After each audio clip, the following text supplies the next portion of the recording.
I made a video not that long ago decrying how terrible Madam Web looks after its costume releases got made by, what was it, Korean Soda or something like that. Like, this has been just a completely and totally borked presentation all the way from its initial trailer. And oh my god, there were some people that were big mad about that. I don't know why. Like, you know as much as everybody else that this thing is going to be an absolute disaster, and it was always going to be poorly received at the box office and by audiences, and given a time that superhero fatigue, given the fact that it's been terrible movie fatigue for a very long time, is hitting its all-time heights, and it being dropped in the middle of February with a bunch of characters that are kind of like Spider-Man, but not Spider-Man, and we don't know where this ultimately lines up in the context of the Spiderverse that we're trying to make over there at Sony. And hey, look at all of the other properties that we have under our umbrella. Madam Web is definitely going to fit right in there. Just don't take a look at any of the source material as to who Madam Web is, because it's just going to be more confusing than elucidating, because Dakota Johnson isn't nearly old or crippled enough to actually be Madam Web.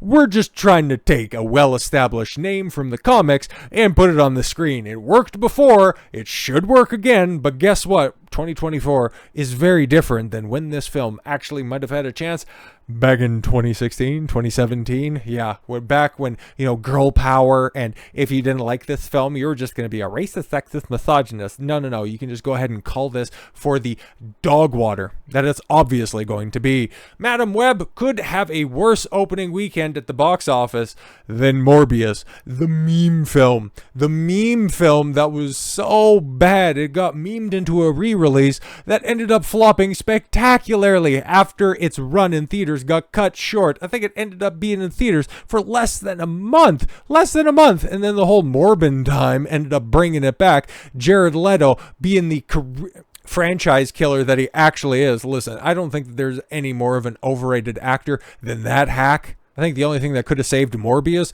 is if they put damaged on his forehead. Fucking hack. For every Requiem of a Dream, you have Zack Snyder's Joker. Let's take a look at these projections. They're horrific. Madam Web's box office predictions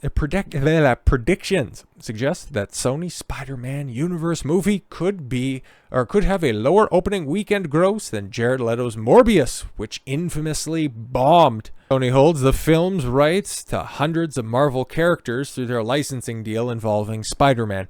Yeah, the most depends on how you want to view it.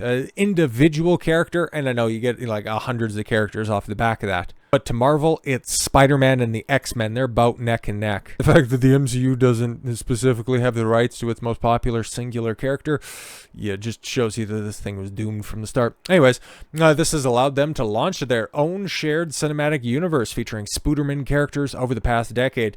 Venom and its sequel, Let There Be Carnage, and the third that's coming out this year, which don't know what that one's called, and don't think anybody's going to care, have been the biggest hits, and hits is in giant brackets. But 2022's Morbius movie featuring Leto as a Spooderman villain struggled critically and commercially. Now, box office predictions indicate similarly dim prospects for Madam Web, as early projections show audiences may not be enthused about the new character's solo outing. Well, to be fair, there's 4 spider broads, but I guess that's not going to manifest. I guess Sydney Sweeney's massive tits getting covered up isn't exactly the best for box office success. Box Office Pro projects $25 to $35 million domestic launch for Madam Web over a 3-day weekend, starting February 14th. Yeah, it's coming out on Valentine's Day. It'll be a big date night movie. I doubt it. They also predict a total domestic gross between 56 to 101 million. Ooh. Theoretically beating out the Marvels, but that's a big gap right there. There's no way that this is even going to be close to good, right? Or even palatable, with Morbius's opening at 39.1 million. The movie's projected performance may be disappointing to Sony executives, given the reported $80 million budget. 80 million, oh man. That's not too bad. It's not too bad, and depending on the marketing budget, like this thing needs to make $300 million in order to turn a profit. Not saying that's out of the realm of possibilities, $250 to $300 million, but Come on, man. Like, it's not going to make that. Like, that picture right there, that's Madam Web. That's Dakota Johnson. Does that look like a superhero to you? Does that look like an enticing prospect to see somebody who's got telekinetic powers and vague Spider-Man abilities? Does that look enticing? Like, her mom got killed just after she went to the Amazon to go research spiders. Who the fuck cares? It's all said and done, and I've got it pulled up off screen. $167 million worldwide is what Morbius ended up making. $73 million domestically. And it came out on April Fool's, how apropos, with a $17 million opening. Not great. Still, in the grand scheme of things, ended up doing a little bit better than the Marvels, but it didn't crack the 6-digit club as quickly, but, you know, I don't think that same luxury, even 2 years removed, is going to be afforded to this absolute waste of space. And to make matters even worse, the only seemingly compelling fact about this story, its tangential connection to the rest of the, a budding Spiderverse that's over there, it doesn't even happen. Madam Web director puts the final nail in the film's box office coffin. Confirms Spider-Man spinoff takes place in a standalone world. Oh, so you're just doing, Spider-Girls over there. You're introducing Spider-Woman, which is actually, fairly consequential to the grand scheme of things. And she's going to be over there. Hoofda. Confirming that the film will have little to offer audiences outside of those with a specific affinity for the web slingers, female allies, or a morbid curiosity towards the fact that this actually went to a Clone Saga storyline for inspiration. I'm sorry, what? Madam Web director S.J. Clarkson has revealed that rather than taking place in Sony's Spooderman without a Spooderman cinematic universe, the Dakota Johnson-led spin-off instead exists in its own standalone world. Well, it's actually worse than that, because the link that's right there also highlights how borked of a production cycle this has been. Madam Web originally established Andrew Garfield as Sony Universe's current Spider-Man. Interesting. Underwent massive reshoots after a switch to Tom Holland's fucked up film's timeline.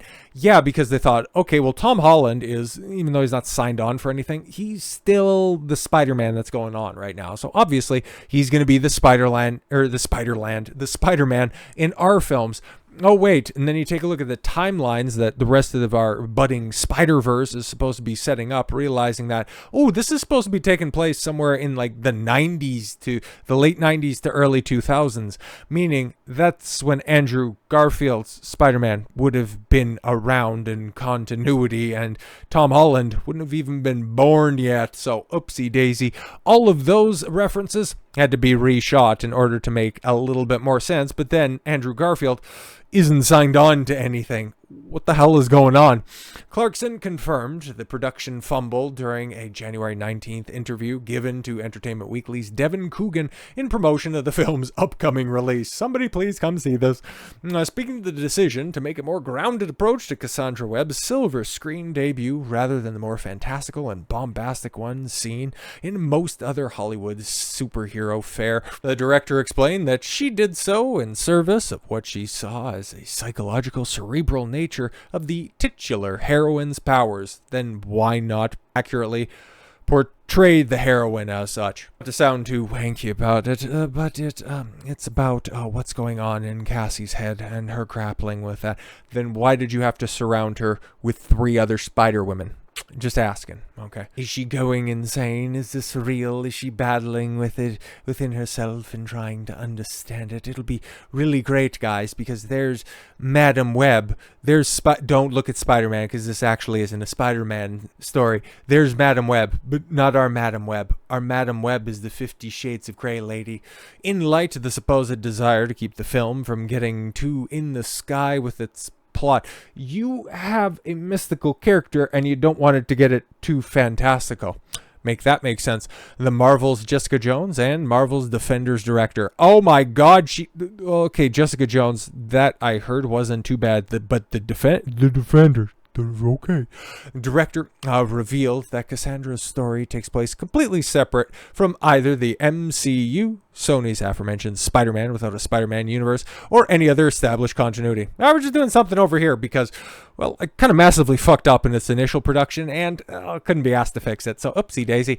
She's definitely in a standalone world. Trust me, bro. Explicitly confirmed Clarkson. I was able to just have free reign and let the movie be what it needed to be, as opposed to trying to force it into something else. That was a gift in a way, to be able to take something and bring a fresh and I hope original take to it. Yeah, exactly. You wanted it to be so fresh and so original.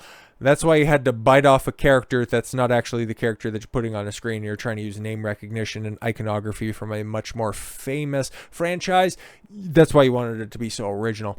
However, while Clarkson appears to frame the decision to exile Madame Webs from Marvel Cinematic Universe was a purely creative one, given a recent whisper on the digital street, it seems more than likely that the move was decided upon thanks to Sony executives absolutely destroying both the film's internal and franchise's timeline in a service of chasing marketing synergy with the Marvel Cinematic Universe. Oh, is this where they end up going back and forth with the Andrew Garfield stuff? That would make sense. Per veteran Hollywood industry reporter and eponymous founder of the Snyder entertainment news outlet, Jeff Snyder, who first relayed the rumor via the January 19th episode of his and film critic John Roca's Hot Mic podcast. Is that the guy who freaked out on everybody? Good for him. On the film's setting, sometime in the Sony's universe past, Madame Web studio handlers thought for some reason that Andrew Garfield was going to be the Spider-Man in that world. Why? Not that he was going to be in the movie, but maybe this is supposed to be for sequels or whatever, he added. But for whatever reason, Andrew Garfield was supposed to be the Spider-Man in that world. Why would you pick the third most prominent Spider-Man? Why would you pick the one who didn't even get a bad third film? He already had a bad second one. To this end, Snyder then alleged the following, that the film entering production with Garfield's Peter Parker in mind as the resident web-slinger. Afterwards, it was decided it was going to be Tom Holland's Spider-Man. A change of the turn that meant that the timeline didn't line up anymore. That means reshoot time. As such, the industry veteran then relieved, I believe that the reshoots from Madame Web, the latest ones, great, which I thought were up to something. I was told that the reshoots were actually to remove all the 90s references from the movies to become something, or someone fucked up doing the math and was, as far as Tom Holland's age would actually be this or whatever it was. It wasn't that the reshoots were for, likely to address whether it's costumes or style of phones that they flip out. I don't fucking know exactly. Snyder ultimately concluded from the scoop, I don't know, this shit's gonna suck anyways. It doesn't matter how many reshoots that they actually did. This is supposed to be a still from the film, okay? You got Spider-Women talking in a forest and we're supposed to be scared of some dude on a train. Fantastic. It doesn't matter how many flashbacks you have, how many moms you have die in the Amazon researching spiders. This thing's going to suck. Nobody's going to see it, and it's just only going to confirm how dead the superhero phenomenon truly is. So with all that said, thank you all very much for the gift of your time. I've been Don Consuelo. I want you to follow your gut and get after it. Take care, everyone.